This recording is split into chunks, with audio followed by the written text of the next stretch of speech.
Okay, let's dive in. We've got some really fascinating material here today. It's excerpts from a document, The Aware Leader Practices, focusing on, well, training the leadership mind. That's right. And our goal for this deep dive is really to cut through all the detail and get to the heart of it. What does this material say an aware leader actually is? And maybe more importantly, how do you become one?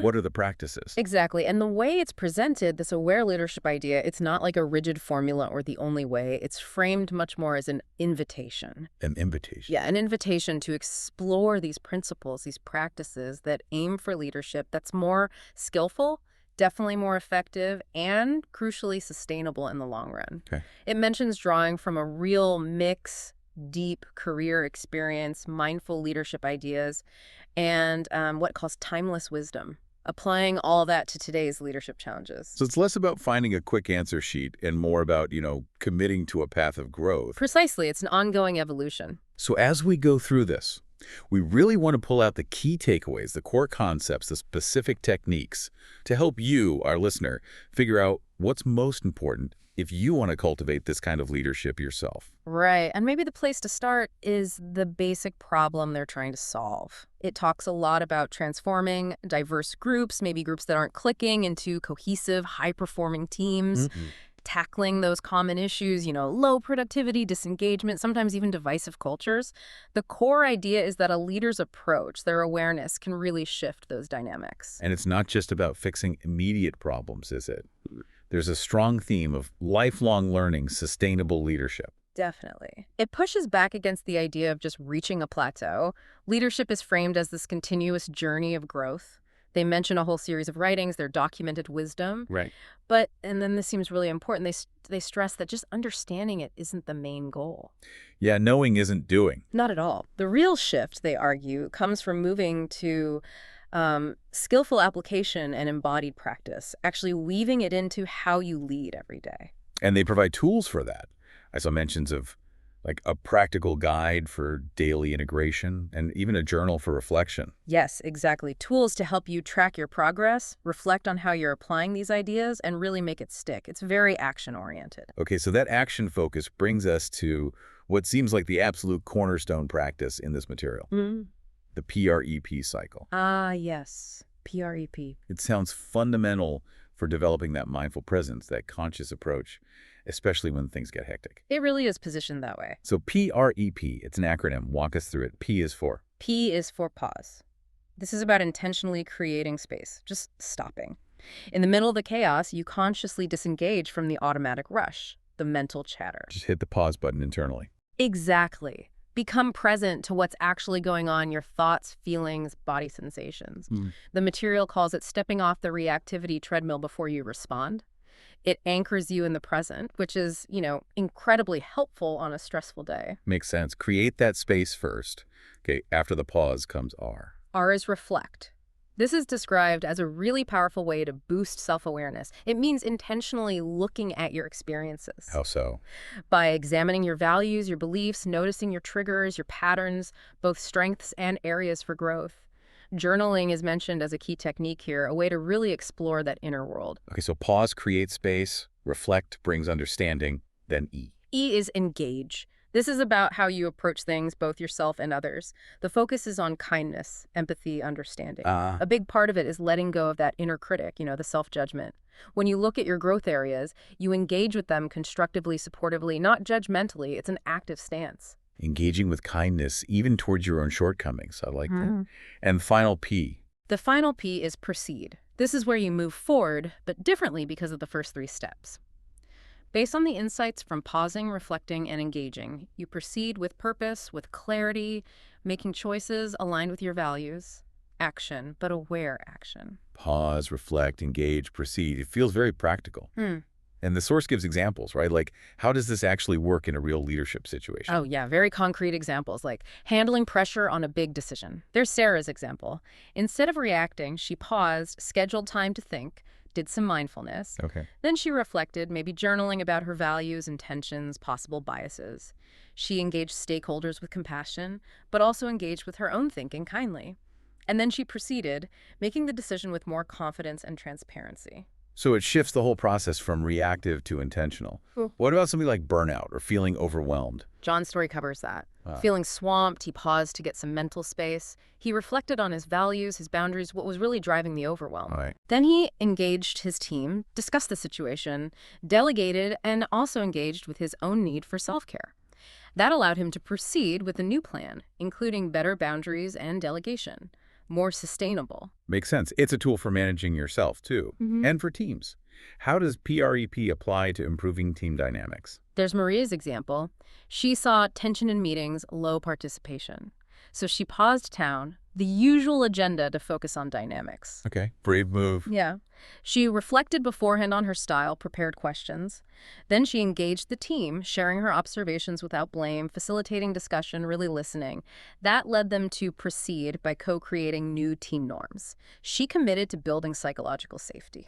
Psychological safety. That comes up a lot in the material, doesn't it? As in kind of the foundation. Absolutely critical. You need that safe environment to pause, honestly, reflect openly, and engage authentically. It's the bedrock for these practices to really work. And the framework applies elsewhere too, coaching, like helping someone delegate better by using PREP to understand their reluctance, or conflict resolution. Pause the argument, reflect individually, engage in dialogue, proceed with agreements. It really sounds like a versatile framework for navigating those tricky leadership moments.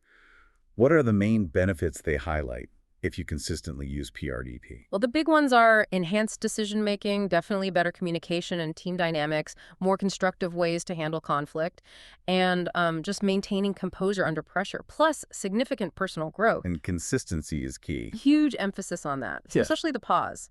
Consistently practicing that initial pause is framed as the gateway. It builds the capacity for the other steps. Okay, so PREP is the core cycle, but the material goes deeper, right, into specific practice areas that support this whole approach. Yes, absolutely. It branches out into different types of practices. A big one is mindfulness practices. Yeah.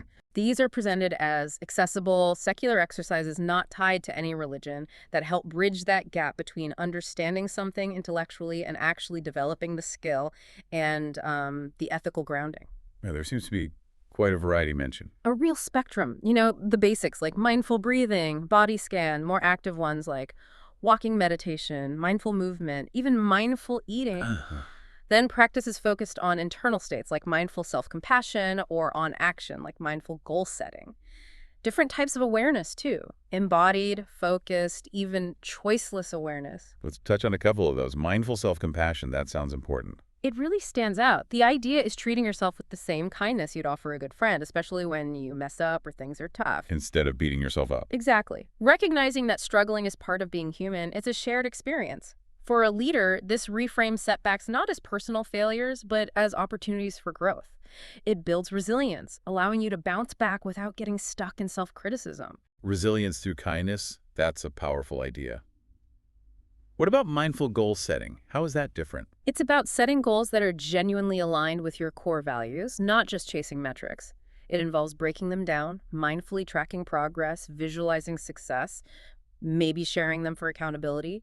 The focus is on intentional pursuit, understanding the why behind the goal. And things like mindful observation of thoughts and feelings. That's about developing the skill to just watch your internal world thoughts, emotions, without getting swept away by them or judging them instantly. Like watching clouds pass. Precisely. Recognizing they're often temporary. This builds that crucial space between a feeling and your reaction, essential for the P in PREP, that pause. Learning not to automatically buy into every thought or feeling. I noticed some more, maybe unusual ones, like water, reflecting. Yes, some are quite evocative. That visualization uses the image of still water to cultivate inner calm and the ability to reflect situations clearly without the distortions of, say, agitation. And mindful drinking, bringing full awareness even to drinking a glass of water, using it as a moment to reflect on impermanence or interconnectedness. Little ways to weave mindfulness into ordinary moments. And centered presence. That's a quick technique. Anchoring your attention on your breath or a physical sensation in your body, a simple focal point to quickly bring yourself back to a state of calm and clarity right in the moment. A mini pause practice. So lots on the internal focus, but the material also talks about how this awareness affects our relationships. right? Compassion practices. Yes, moving outward. Compassion here is defined very actively. It's approaching yourself and others with kindness, empathy, and understanding. It's not passive. It's a conscious stance you cultivate. An active stance. What kind of practices help cultivate that? They mention things like cultivating compassionate presence generally, and specifically loving kindness practices. Loving kindness meditation, I've heard of that. It's a well-known one.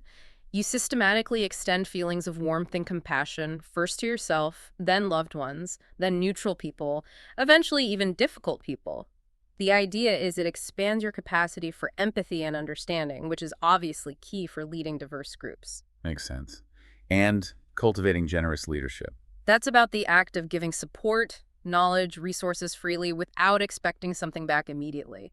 This kind of consistent generosity is highlighted as a powerful way to build trust and foster reciprocity in a team or organization. And reflection for self-compassion that loops back to being kind to yourself. It does, using specific techniques like affirmations or gratitude to appreciate your own efforts, accept limitations without judgment.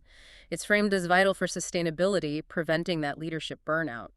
What about practices for the team itself, like the team harmony meditation? That involves visualizing your team members and intentionally sending them compassionate thoughts. The theory is that cultivating this internal state naturally leads you to act in ways that foster more empathy and inclusion within the team. There's also one called Embracing Challenges with Empathy, Facing Difficulties, Visualizing Positive Outcomes, Building Resilience. Okay, so from compassion, the material moves into reflection and insight practices. What's the main goal here? This is about going deeper, understanding the underlying dynamics in yourself, in others, and the systems you work within. Key themes seem to be interdependence, our connection to everything, and navigating change and adaptability. Self-inquiry sounds fundamental. It's presented as that essential, ongoing journey inward, intentionally exploring your own values, beliefs, biases, the patterns that drive your behavior, continuous introspection for leadership growth. And contemplating change, given how constant change is. Exactly. This practice involves setting aside time to reflect specifically on the impermanent nature of things, especially at work, thinking about past adaptations, acknowledging the discomfort that comes with uncertainty, and actively trying to cultivate flexibility. The insight helps you navigate the unknown more skillfully. Right, becoming more adaptable. Then there's also concentration and insight practices. Sounds like mental training. Very much so. Cultivating a calm, focused mind. One technique mentioned is focused object meditation. How does that work? You pick a simple, neutral, anchor your breath, maybe the feeling of a small pebble in your hand, the tick of a clock, and you train your mind to rest its attention there, gently bringing it back whenever it wanders. It builds sustained concentration, the ability to stay present. Training the mental muscle. Precisely. And another practice mentioned is contemplating the 3 characteristics of existence. The idea is that things are transient or impermanent, often unsatisfactory, meaning they don't bring lasting happiness, and impersonal, lacking a fixed, independent self. Applying this philosophical lens to work situations is suggested as a way to gain perspective and maybe reduce attachment to specific outcomes. That's getting quite deep. And ethics are also woven in, ethical practices. Yes, presented as absolutely core the spotlight of leadership. It's about grounding leadership in integrity, trust, and effective communication. Some key elements discussed are inner contentment, positive speech, and service. Inner contentment as an ethical practice for leaders. That's interesting. It is. It's about finding fulfillment beyond just external achievements or material things, focusing on inner peace, relationships, growth, simple joys. The idea is that this leads to more balanced, authentic, and ethical decisions because you're not solely driven by chasing external rewards or fear. Makes sense. And positive speech. Bringing mindfulness to communication, pausing before you speak, maybe using a filter like, is it necessary, true, beneficial? Consciously choosing kind, constructive words, reframing negativity, considering the impact, and this applies to emails, texts, everything. Crucial for trust, like fostering honest and transparent communication. Absolutely fundamental. This involves awareness of your whole communication, words, tone, body language, committing to truthfulness, avoiding omissions, and importantly, active listening and being genuinely open to feedback, even critical feedback. And gratitude and appreciation, how does that fit ethically? It's about intentionally shifting focus to the good, to abundance. Acknowledging blessings, appreciating simple things, savoring positive moments. The benefit isn't just personal well-being, it helps you see the positive in your team and work, fostering a more positive and appreciative culture overall. Okay, so we have this core PRP cycle, and then all these supporting practices, mindfulness, compassion, reflection, ethics, concentration. How does the material suggest leaders actually do all this? How do they integrate it into a busy day? That's the million-dollar question, right? And the core message is, it's not another thing on your list, it is the list. It needs to be woven into your daily actions, decisions, interactions. So not separate practice time necessarily. It can be, but the emphasis is on integration. Consistency is mentioned again and again as the key. Small, consistent efforts build capacity over time, and the documents offer concrete ways to do this. Like quick techniques during the day. Exactly. They call them daily practices. Short, intentional anchors. Things like just taking a moment to calm your breath or center your awareness for a few seconds. There's even an example of noticing anger, consciously putting on a slight smile and returning to your breath, a micro PREP cycle right there. Tiny resets throughout the day. Precisely. And there are also daily reminders applying these principles in different contexts. At home, with family, before a meeting, when facing a challenge, even thinking about your relationship with material possessions or how you approach giving support. And a reminder about continuous learning. And applying PREP specifically in leadership moments. Yes. Examples like using it before a difficult conversation. Pause to set your intention. Reflect on the goal. Engage with curiosity. Or in team meetings. Maybe start with a collective pause, just 30 seconds of silence. Encourage reflection before discussion. In one-on-ones, pause to really listen. Reflect back what you heard. Engage compassionately. It keeps circling back to that PRE cycle as the operational tool. And you mentioned psychological safety again. It's framed as the essential foundation, the bedrock. Because using PREP, being mindful, reflecting honestly, it requires some vulnerability.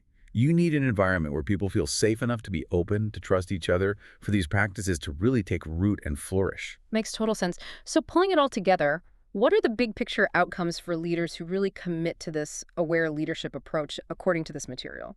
Well, the claim is pretty significant. Enhanced leadership effectiveness across the board.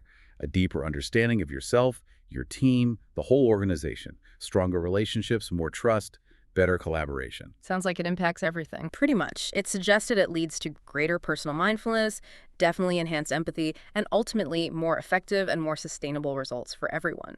To develop the ability to handle complexity and uncertainty with more clarity, more presence. It builds emotional intelligence, resilience. So it's really about It's presented as a path towards developing wisdom and compassionate leadership, fostering continuous learning, open-mindedness, and empowering growth not just for the leader, but for the entire team. It really paints a picture of holistic development, Yeah. focusing inward to become more effective and conscious outward. Exactly. It's a fundamental shift from just managing tasks and people to cultivating a different quality of presence, interaction, and ultimately being. Okay, so wrapping up this deep dive into the aware leader practices, Mm-hmm. we've looked at the foundation, this idea of leadership as an invitation to a sustainable, evolving path. We dug into that core PRP framework. Pause, reflect, engage, proceed. Yeah, that practical structure for conscious action. And we explored that whole range of supporting practices, mindfulness, concentration, compassion, reflection, ethics, and how the goal is to weave them into the daily grind, not treat them as separate homework. And I think the key takeaway really is that it's not about achieving some kind of perfect, enlightened state. It's about the intention, the consistency, the moment-by-moment choice to embody these principles. It's about the journey. That feels much more achievable. Well, thanks for walking us through all these insights. It's definitely a lot to think about, but the focus on practical application helps. My pleasure. It really is about those small, consistent steps making the difference over time. So as we close out this deep dive, maybe final thought for you, the listener, to reflect on. How might intentionally taking just a moment, maybe even right now or before your next meeting, to pause, briefly, reflect on what's important, engage with a bit more kindness toward yourself or someone else, and then proceed with that awareness? How might even that tiny shift change your next challenging interaction or important decision?